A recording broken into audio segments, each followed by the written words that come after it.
اللہ کے حبیب نے منع فرمایا کوئی اونچا اللہ اللہ نہ کرے، جب کوئی نماز پڑھ رہا ہو سو رہا ہو تو اس کے سامنے اونچا ذکر نہ کرو۔ کہتے میں ایک دن اونچا اونچا ذکر کر رہا تھا، اونچا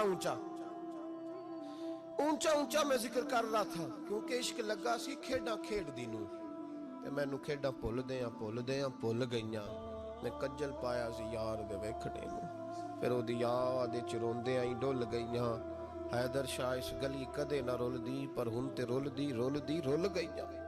کہتے میں اونچا ذکر کر رہا تھا تو حضرت عمر فاروق رضی اللہ تعالیٰ عنہ نے ڈانٹ دیا، فرمایا تجھے نہیں پتا حضور نے منع کیا؟ تو عمر نے ڈانٹا تو میں چھپ کے بیٹھ گیا کونے میں۔ حضور آئے نا نماز پڑھانے تو محبوب نے پتہ کیا وہ عبداللہ کدھر ہے؟ کہتے میں کونے میں تھا، حضور نے فرمایا کیا ہوا؟ تو میں رو پڑا، میری عزت بڑی تھی نا مدینے میں، کبھی کسی نے کچھ نہیں کہا تھا۔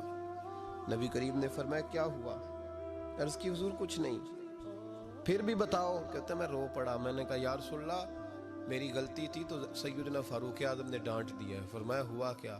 یا رسول اللہ میں اونچا ذکر کر رہا تھا، اور بات بھی ٹھیک ہے، کچھ لوگ قریب نماز پڑھ رہے تھے، حضرت عمر نے منع کیا، نبی کریم علیہ السلام نے فرمایا بلاؤ نہ ذرا عمر کو، خود قانون حضور نے بنایا ہے کہ اونچا ذکر نہ کرے جب کوئی نماز پڑھ رہا، بلاؤ نہ عمر کو۔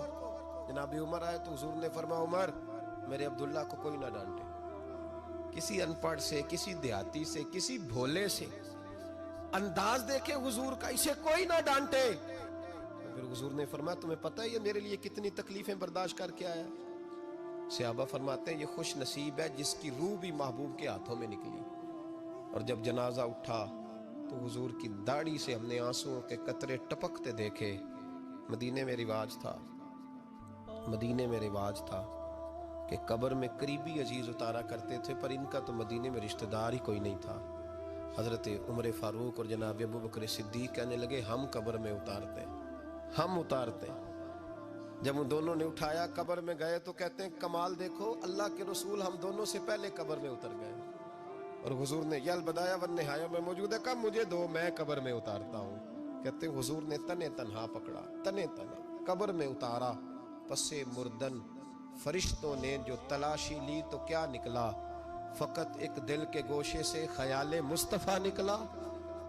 نبی کریم علیہ السلام نے قبر میں رکھا اور ساتھ فرمایا اے اللہ میں آج شام تک اس سے راضی تھا، تو بھی اپنے کرم سے اس سے راضی ہو۔